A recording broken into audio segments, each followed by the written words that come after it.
नमस्कार, स्वागत है आपका क्रांतिकारी बहुत क्रांतिकारी में। क्रांति केवल जनता ही नहीं करती, सियासत भी करती है, और सियासत में भी सत्ता की क्रांति गजब की होती है। जैसे आज बिहार में हुआ, 20 घंटे में ही 20 महीने का साथ तिनके की तरह बिखर गया। कल इस्तीफा देने वाले नीतीश कुमार ने बिहार बदलने के लिए साथी बदल डाला। जिन नरेंद्र मोदी के विरोध में उन्होंने लालू यादव से हाथ मिलाया था, उसे छोड़कर आज फिर से उन्हीं का हाथ थाम लिया। मैं नीतीश कुमार सत्यनिष्ठा से प्रतिज्ञा करता हूं कि जो विषय बिहार राज्य के मुख्यमंत्री के रूप में मेरे 9 मिनट के समारोह में नीतीश कुमार ने नैतिकता के मापदंड बदल डाले, मजबूरी की यारी बदल डाली, सियासत बदल डाली, साथी बदल डाले। लालू यादव के राष्ट्रीय जनता दल ने इस बदलाव की सड़क पर विद्रोह का बिगुल फूंका। कटिहार नीतीश कुमार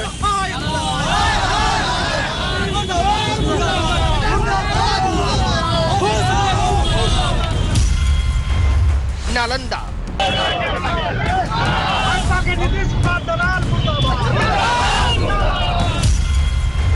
बेगूसराय समस्तीपुर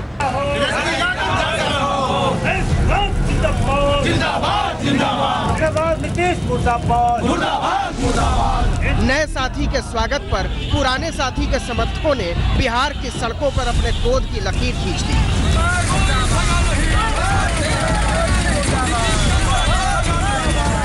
पता नहीं इस बदलाव में किसका स्वार्थ है, किसका त्याग, किसकी चाल और किसकी जरूरत, लेकिन ये तो सब जान गए कि नीतीश 20 महीने बाद बीजेपी के साथ विकास की यात्रा शुरू करने वाले हैं। बिहार की राजनीति में क्रांति हो। ने जो भी निर्णय लिया है, कल भी कहा था, बिहार के हित में होगा, बिहार के लोगों के हित में होगा, वही निर्णय लेंगे और बिहार के विकास के लिए, बिहार के लोगों के हित में, न्याय के साथ विकास के लिए, तरक्की के लिए हम सब लोगों ने मिलकर ये निर्णय किया है। बीजेपी एक झटके में नीतीश कुमार को अपनी छतरी के नीचे ले आई थी। मुख्यमंत्री ने इसे विकास के लिए बदलाव का नाम दिया है। तो क्या इन 20 महीनों के इस कालखंड में बिहार का विकास थमा रहा है? और क्या इस दौर की सत्ता के नेतृत्व का नीतीश कुमार को अफसोस है? इसका जवाब नीतीश कुमार के पास नहीं है, लेकिन पुराने साथी के साथ वो अपनी नई सियासत का चरित्र चमका लेना चाहते हैं। हमारी प्रतिबद्धता बिहार के लोगों के प्रति है, जनहित के प्रति है, और अब तक बिहार के लोगों ने जो अवसर दिया, अपनी क्षमता के अनुरूप हमने सेवा करने की कोशिश की।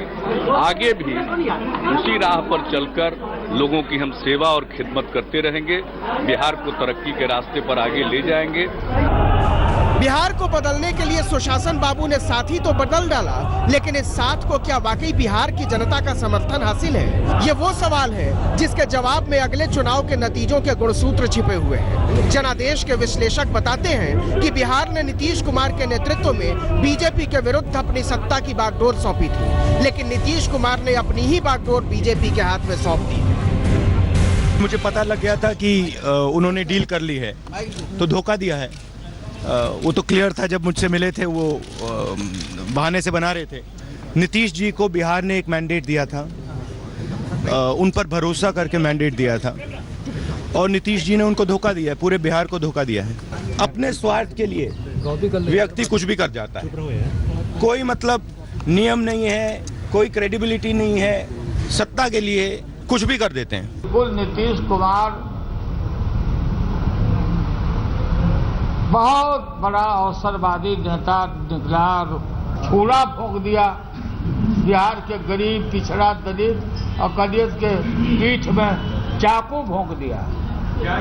उसका वोट लिया, अब वोट लेके आकर राष्ट्रपति में भी बीजेपी को दे आया, और यहाँ पर जाकर के बीजेपी के गोद में जाके बैठ गया। फिर राजनीति अगर संभावनाओं का खेल है, तो नीतीश इस खेल के मंजे हुए खिलाड़ी बनकर निकले हैं। वो समझ गए हैं कि सत्ता को भावुकता से नहीं साधा जा सकता, और जिस तंत्र या मंत्र से इसे साधा जाता है, उसमें साथी सिर्फ साधना के निमित्त हैं, मंजिल नहीं। क्या होगा अब इसके लिए सब आगे ना आप देखते रहिए, अभी तो जो होना था वो हो गया। जवाब तो नीतीश कुमार ने दे दिया है, लालू यादव को भी, बीजेपी को भी और बिहार की जनता को भी। लेकिन उनका ये जवाब सबकी समझ में नहीं आ रहा और जब तक लोग इसे समझ पाएंगे, बिहार की राजनीति में बीजेपी अपनी जमीन खो देने के बावजूद सत्ता का रसूख हासिल कर चुकी होगी। बचे लालू तो उन्होंने सत्ता जरूर खो दी है, पर सियासत बची हुई है। लेकिन सवाल है कि कब तक। रांची में धर्मवीर सिन्हा के साथ सुजीत झा, पटना, आज तक। इतिहास गवाह है, पुत्र और कुर्सी का मोह अच्छे अच्छों को भारी पड़ा है। नीतीश कुमार और नरेंद्र मोदी आखिरकार एक हो गए। यह राजनीति में उत्तरी ध्रुव और दक्षिणी ध्रुव के मिलने जैसा है, क्योंकि नीतीश कुमार को बीजेपी से कोई दिक्कत नहीं थी, उन्हें नरेंद्र मोदी से दिक्कत थी। और इतनी दिक्कत थी कि जब मोदी गुजरात के मुख्यमंत्री हुआ करते थे तो उनके साथ खाना खाने से इनकार कर दिया था। रिश्तों के लिहाज से देखिए तो यह समझौता अपने आप में क्रांतिकारी है, लेकिन राजनीति के लिहाज से तो देखिए रंजिश का पूरा अध्याय खुलता चला जाता है।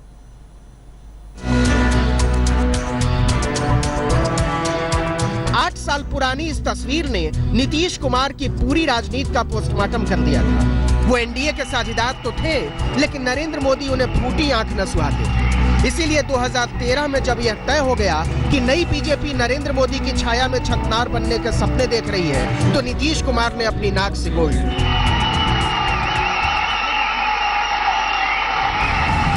इसके बाद नीतीश कुमार ने सत्ता की राजनीति के सामने सिद्धांतों की लकीर खींच दी थी। बीजेपी के साथ ही मुश्किल से निभा रहे थे, लेकिन नरेंद्र मोदी के साथ असंभव था। नतीजा, उन्होंने बीजेपी से अपना 17 साल पुराना नाता तोड़ लिया।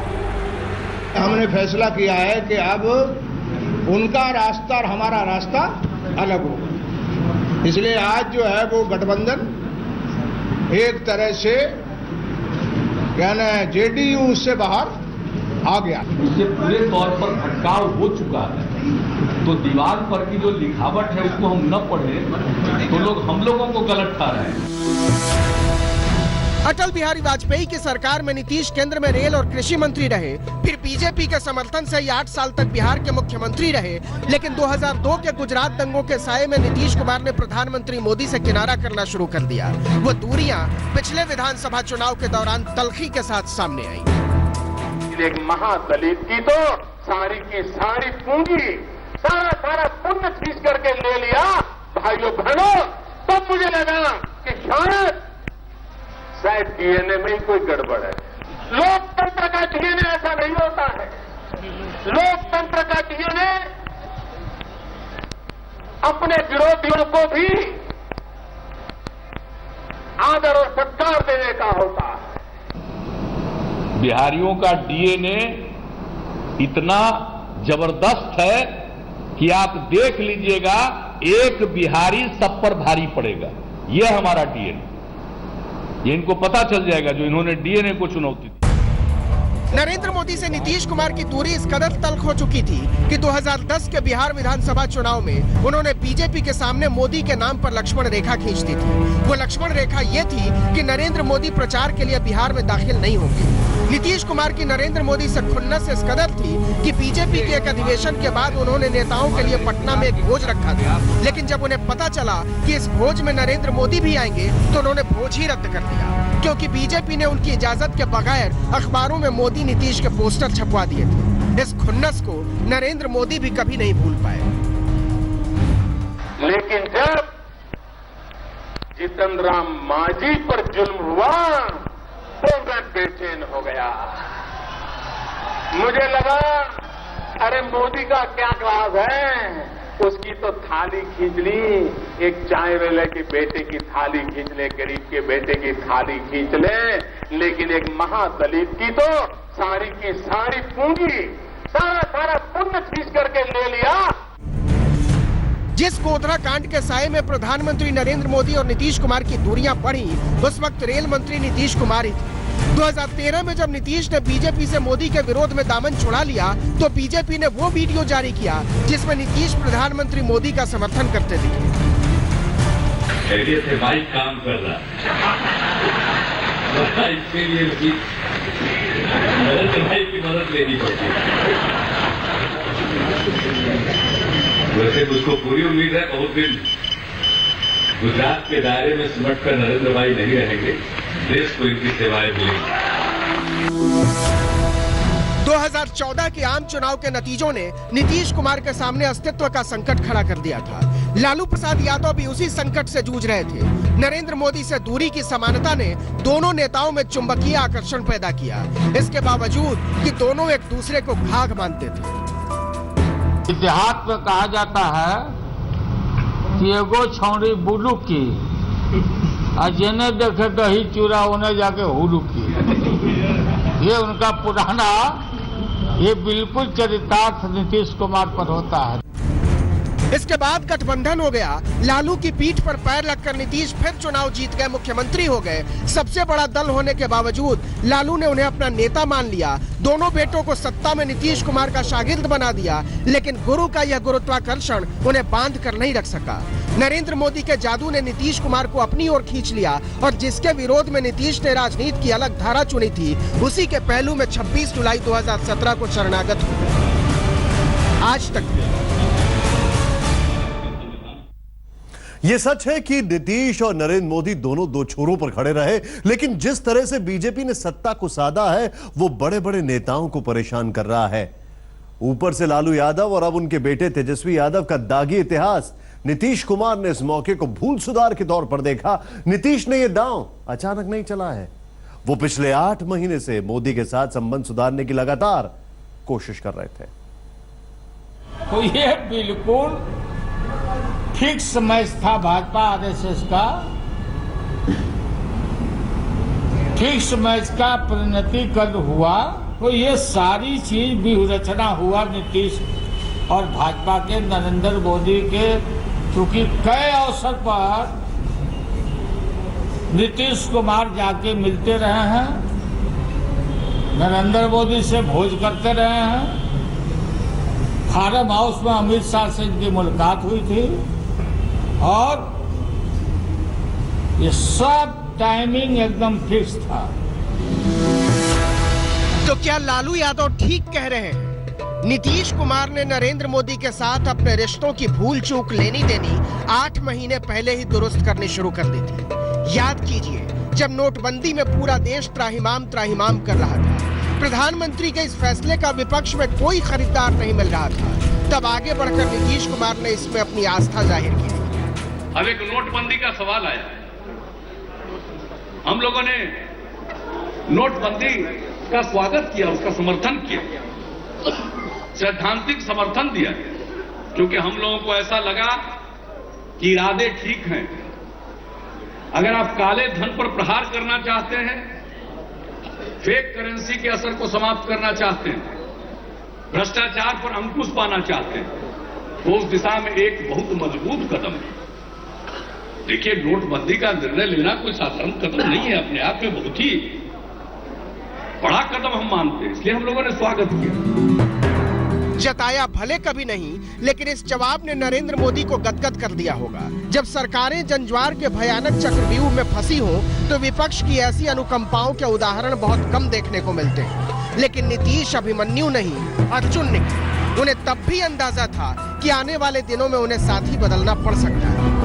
प्रधानमंत्री ने कहा कि नोटबंदी से भ्रष्टाचार पर, काले धन पर, आतंकवाद पर हमला होगा। हमने कहा बड़ा अच्छा, हम सपोर्ट करते हैं। आम चुनाव के नतीजों ने नरेंद्र मोदी को भी समझा दिया था कि बिहार को अकेले दम पर जीतना बीजेपी के बूते का नहीं है, इसलिए नीतीश के झुकाव को उसने और झुककर स्वीकार किया। आपको याद होगा कि गुरु गोविंद सिंह की 350वीं जयंती के मौके पर जब प्रधानमंत्री पटना साहिब गए थे, तो एक सभा में उन्होंने नीतीश की तारीफ में तारे बिछा दिए थे। नीतीश और नरेंद्र भाई में यह लुका छिपी चलती रही। ये खेल उनके दोनों साझेदारों को असहज करता रहा, कांग्रेस को भी और आरजेडी को भी। लेकिन दोनों को मालूम था कि इस रिश्ते को छेड़ना नीतीश कुमार को नाराज करना होगा। लेकिन जब राष्ट्रपति चुनाव आया, तो विपक्षी एकता में पलीता लगाकर नीतीश कुमार ने अपनी राजनीति को अपने साथियों की नजरों में ही संदिग्ध बना दिया। श्री रामनाथ कोविंद जी अब राष्ट्रपति पद के घोषित उम्मीदवार हैं। हमारे बिहार के राज्यपाल के रूप में उन्होंने बहुत ही बेहतरीन कार्य किया। हमारी लालू जी से भी बातचीत हुई है, मैडम सोनिया जी का भी फोन आया था। मैंने अपनी जो फीलिंग है उससे अवगत भी कराया है, लेकिन इन सब चीजों पर आगे बातचीत होगी। मेरे लिए व्यक्तिगत रूप से ये प्रसन्नता की बात है कि हमारे बिहार के राज्यपाल देश के राष्ट्रपति पद के उम्मीदवार घोषित हुए। इस पर कांग्रेस और आरजेडी दोनों ने कड़ा प्रतिवाद किया। हालांकि मीरा कुमार की स्थिति वैसे भी बहुत अच्छी नहीं थी, लेकिन नीतीश के फैसले ने विपक्ष को बहुत शर्मनाक स्थिति में डाल दिया था।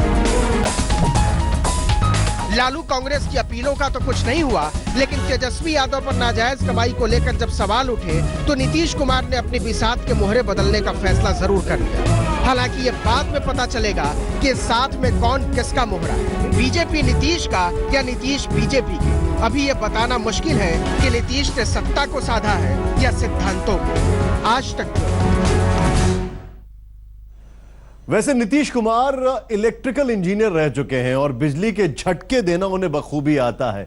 नीतीश कुमार की चतुराई को लालू समझ ही नहीं पाए। उन्होंने सत्ता को साधा और इस पर चादर डाल दी सिद्धांतों की। सांप्रदायिकता की बहस को नीतीश ने इतनी होशियारी से भ्रष्टाचार की ओर मोड़ डाला कि लालू जवाबी चाल ही नहीं सोच पाए। इसका असर यह हुआ कि लालू नई परिस्थितियों को स्वीकार ही नहीं कर पा रहे हैं। इसलिए जब रांची की अदालत से पेशी के बाद बाहर निकले तो अपने पुराने साथी नीतीश पर खूब बरस पड़े। क्या करेंगे, नहीं करेंगे, क्या करेंगे, क्या नहीं करेंगे, क्या करेंगे, विकास का बात आपको बता दें। ये तो भारी भस्मासुर निकला।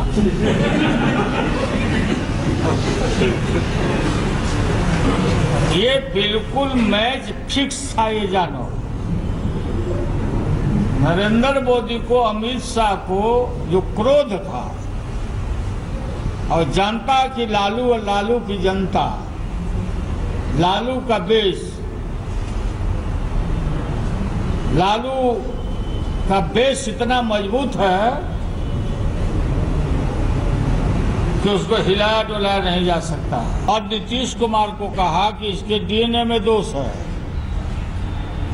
नीतीश कुमार का इसका हम लोगों ने प्रतिकार किया। कैसी राजनीति आजकल हो गई, कैसे लोग हो गए। सत्तालुप्त हम लोग नहीं हैं। तो क्या लालू यादव नीतीश कुमार की राजनीति के रहस्य लोग को समझने में नाकाम रहे, या फिर पुत्र मोह के आगे उन्हें नजर ही नहीं आया कि पटना में हवा बदलने लगी है। कारण कुछ भी हो, लेकिन लालू कुपित थे। इतिहास उनके भविष्य पर राहु बनकर बैठ गया। डीएनए की बात कर रहे थे नीतीश कुमार, लगातार नाखून उखून सब काट के भिजवाया था। नरेंद्र मोदी भुजिया बना के खा गया। तेजस्वी की कुल की लोकप्रियता की छायाओं ने उनकी दूरदृष्टि कमजोर कर दी थी। इस दृष्टिदोष में बिहार की राजनीति के आसमान पर बैठा एक शिखर शख्सियत अपनी विवशता के आलाप को सप्तम सुर पर ले गया था। नीतीश कुमार की स्थिति ये हो गई, ये इनका अंतिम है। नीतीश कुमार का ये अब ये लास्ट है। विनाशकाली विपरीत बुद्धि। नीतीश और लालू में एक फर्क है। नीतीश हजार तहों के नीचे अपनी राजनीति को दबा कर रखते हैं और लालू का चेहरा उनकी राजनीति का आईना बन जाता है। पता नहीं ये लालू की आदत है या अदा, लेकिन अभी तो ये उनके लिए सजा है। कोई नहीं जानता कि इस सजा से मुक्ति पश्चाताप में है या प्रायश्चित में, लेकिन यही तेजस्वी यादव को हासिल उत्तराधिकार है और इसका स्वीकार मुक्ति की शर्त। आज तक क्यों? तो लालू ने कहा कि लालू का बेस बड़ा मजबूत है, यानी कि लालू को बेस पसंद है।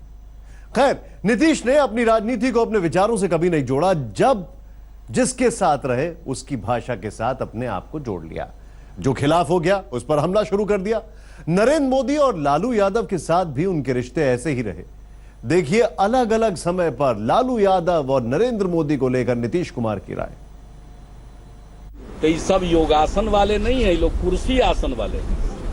कि कुर्सी पाने के लिए बिहार में सब करतब कर रहे हैं और ये आसन नहीं कर रहे हैं, ये सर्कस करते हैं। ये बेसिकली सर्कस के लोग जो विश्वासघात का रट लगाते हैं, विश्वासघात उन्होंने किया है, हमने नहीं किया है। हम तो अपने सिद्धांत पर अड़ी, हम तो देश को जोड़ने की राजनीति में विश्वास रखते हैं, तोड़ने की राजनीति में विश्वास नहीं करते। लोकसभा के चुनाव में कहा गया था, नारा था, अच्छे दिन आएंगे। लोग पूछते हैं कब आएंगे, मैं कहता हूं कि अच्छे दिन आ गए। जिनके लिए आना था उनके लिए अच्छे दिन आ गए, और जिनके लिए नहीं आना था वो कभी नहीं आए, लेकिन अच्छे दिन आ गए। जिनकी सरकार है उनके अच्छे दिन आ गए। क्या माहौल देश का बना करके और समाज में किन किन बातों का प्रचार तंत्र के सहारे प्रचार करके उन्हें कामयाबी मिली है, ये बहुत दिनों तक के लिए टिकाऊ नहीं होता है, ये उनको अच्छी तरह मालूम है। इसलिए वे साजिशें रच रहे हैं। भाजपा के 3 धरोहर, अटल, अडवाणी, मुरली मनोहर, ये नारा था इनका। क्या किए हुए हैं अडवाणी जी के साथ, क्या किए हुए हैं जोशी जी के साथ? फिर भी पूरे बिहार में एक अस्थिरता का माहौल पैदा किया गया, एक भ्रम का वातावरण पैदा किया गया। उसको आज के इस विधानसभा के फैसले ने न सिर्फ उसको पूरे तौर पर भ्रम के बादल को समाप्त कर दिया है, बल्कि इस पूरे प्रोसेस में, पूरी प्रक्रिया में भारतीय जनता पार्टी एक्सपोज हो गई है, बेनकाब हो गई है। और जो जीत से इतराए हुए लोग हैं और जनता इन चीजों को देखती है, क्या माहौल देश का बना करके और समाज में किन किन बातों का प्रचार तंत्र के सहारे प्रचार करके उन्हें कामयाबी मिली है, ये बहुत दिनों तक के लिए टिकाऊ नहीं होता है, ये उनको अच्छी तरह मालूम है। इसलिए वे साजिशें रच रहे हैं। हो सकता है आप ना मानते हो, लेकिन लालू भी मानते हैं और नीतीश भी कि नक्षत्रों का खेल को समझना बड़ा मुश्किल है। इसे ऐसे समझे कि कल तक पटना में जिन पार्टियों के दफ्तरों पर सन्नाटा पसरा था, वहां आज उत्सव है, जश्न है, और कल तक जहां उत्सव था वहां आज सन्नाटा है।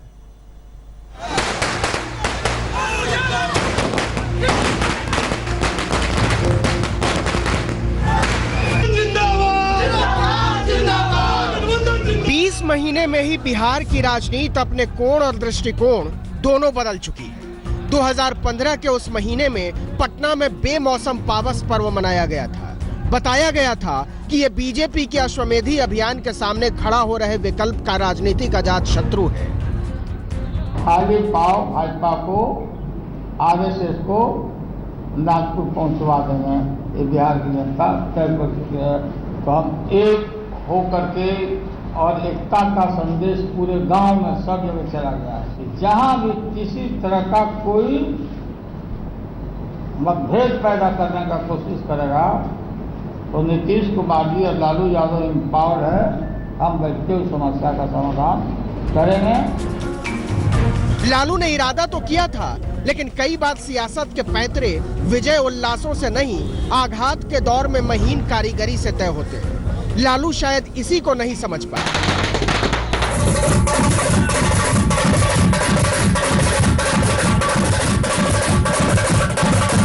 दोनों के संबंध कभी खराब नहीं रहे और हम लोगों ने मिलकर बिहार के अंदर जिस तरह का विकास था करके दिखाया।